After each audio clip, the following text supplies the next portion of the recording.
With Team Affinity Stage 4 finally being released, coinciding with the 2020 Finest series, that most likely means that most of the content for MLB The Show 20 has been released. With that, we wanted to create a brand new series where we would look position by position on the field and give you our top 5 players at each position. Now, to kick off this series, we are going to start with a position that, to be honest with you, has been a revolving door for me all year. I have become quite acquainted with almost every single card at this position, and if you guessed it, you are right, that is the catcher position.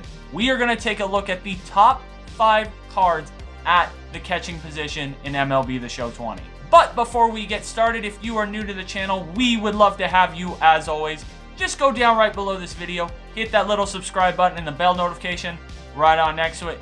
It'll notify you every single time that Andreas or myself uploads. Now, let's go ahead and get into the list and kick it off with number 5. Alright, so coming in at number 5 is perhaps a little bit of an unorthodox pick or a surprise pick, and that is the 96 postseason Yasmani Grandal. Now, the reason that this card makes the top 5 is because of his switch hitting capabilities and his fantastic offensive attributes for a catcher's position. The fact that you are getting 107 power versus right and 102 power versus left out of the catching position to go along with 92 contact and 104 contact makes him a very appetizing pick for anybody looking for a new catcher. Now, another thing that makes this Yasmani card so great is that he is getting 94 fielding, 81 reaction, and 88 blocking. So he is a fantastic defensive catcher. The only reason that Yasmani Grandal does not find himself higher up on the catcher's list is that speed. He is slow as hell. You're either going to have to hit the ball over the wall or hope the defender in the outfield makes a mistake if you want any chance at an extra base hit. His speed also impacts his defense. I noticed on past balls or balls that just kind of trickled away from Grandal on perhaps a drop third strike, he was really slow to get to those balls, and sometimes the opposing runner would get to first base safe, and that was a very frustrating experience. If Yasmani Grandal was just a touch quicker, maybe like 40, 50 speed, I think this card would be in the argument to be one of the best catchers in the game because his swing really is that good. Coming in at number 4 is perhaps the best catcher in all of baseball in real life. That is the 99 Finest JT Realmuto. What makes this card so great is that he is an overall balanced card and that you are getting things out of this JT Realmuto card that you are simply not going to get out of other catcher cards. When looking at his offensive stats, they're solid. 85 contact versus right, 112 power versus left. He really shines against left-handed pitching. He gets 125 contact, 91 power. Great numbers. Little concerning with the 85 contact, especially once you get above all-star difficulty. That 85 is going to be a little rough on Hall of Fame difficulty. However, if you are more of an all-star caliber player or lower, this JT Realmuto with his swing is going to play real well for you. Now, what else makes this card so great is his defense. He's getting 85 fielding with 91 arm strength and 90 blocking. That is a great defensive card, but perhaps the best thing about this Realmuto card that really separates him from the rest of the pack at the catcher position is his speed and stealing capabilities. Yes, the stealing is only 67 and the speed is only 75, but you're not going to find attributes like that in catchers because catchers are slow. They're not fast people, but JT Realmuto is an outlier when it comes to that. So, because this card is such a balanced card and he has such a nice swing, he definitely is a top 5 catcher in this game, and he comes in on our list, number 4. Now, coming in at number 3 is perhaps a controversial pick at this point in the year, but he is one of the best catchers of our generation, and he is 99 MVP Buster Posey. Now, you might be looking at that power versus right and be wondering how the hell does this card make the top 3?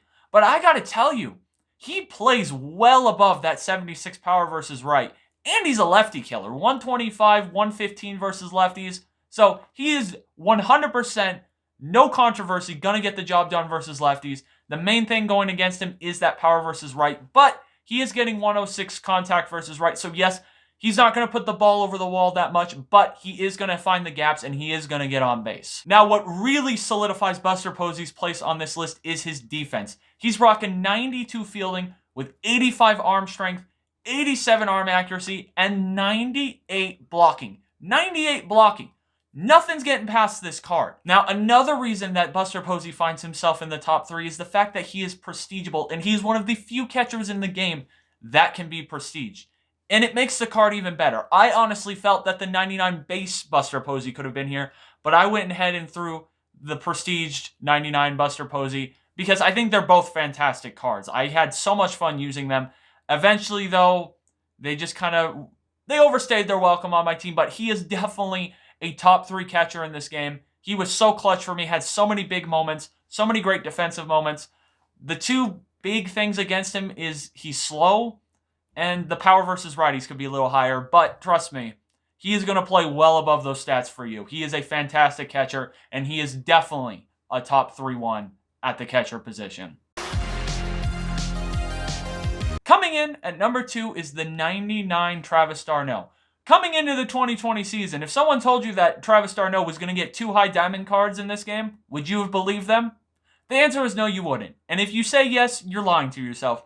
Nobody saw this kind of season coming from Travis d'Arnaud, and nobody saw his postseason performance coming from him. He was electrifying in the 2020 postseason, and he was definitely worthy of a fantastic card in this game, and San Diego Studios definitely delivered one. Now, the highlight of this Travis d'Arnaud card is obviously his stats versus righties. Maxed out contact, maxed out power versus righties. He's going to hit moonshots for you when you're facing right-handed pitching. And in MLB The Show 20, probably a solid 70-80% of the time you are going to see right-handed pitching.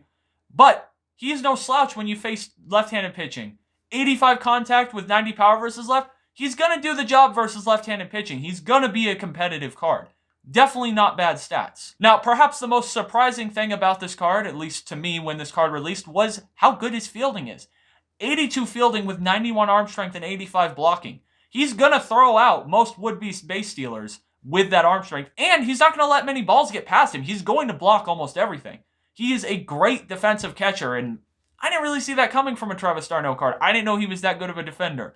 Perhaps I just haven't been paying that close attention to him over the last few years. Now, if you guys are looking for a catcher and you haven't tried out the 99 Travis d'Arnaud, I highly recommend that you consider giving him a shot. Perhaps the greatest thing about this d'Arnaud card is that he is free. It just takes a little bit of grinding. The fact that San Diego Studios is giving a card this good for free with just a little bit of your time, I'm telling you, no more than an hour to get those moments done. Probably no more than half an hour. It's super quick, super easy, and you're getting one of the best offensive cards in the game at a premier position. Definitely check out this 99 Travis d'Arnaud if you haven't already, because he is by far a top 2 catcher in MLB The Show 20. Now, coming in at number 1 is the 99 Finest Salvador Perez of the Kansas City Royals. I find it fitting that basically the last catcher released of the year is the best catcher of the year. You're getting 125 contact versus right with 112 power versus right. You're getting 88 contact versus left.